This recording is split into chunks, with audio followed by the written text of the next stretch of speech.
Nunot sa kusog nga uwan nga nasinati kagabi o kaganina, gibahaan ang pipila ka party sa evacuation center sa mga nasunogan sa barangay Tipolo, Mandawi City.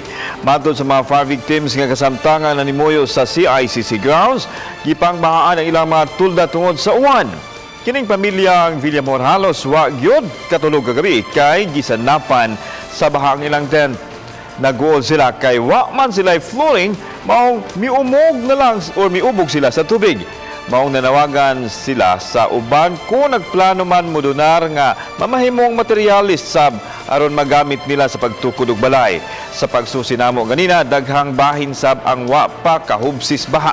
Malipayon sab noon ng mga biktima nga padaan gihapon ang rasyon sa tubig sa mga tangker kay gikinahanglan kaayo nila kini. Puso kay uwan ba? Mo dili problema namo ya di jumi katog mo na manglingkod lang tawo mi ang bangko. Ya pila duha ka gabi nga sa gunson sing uwan ya. Mo lagi.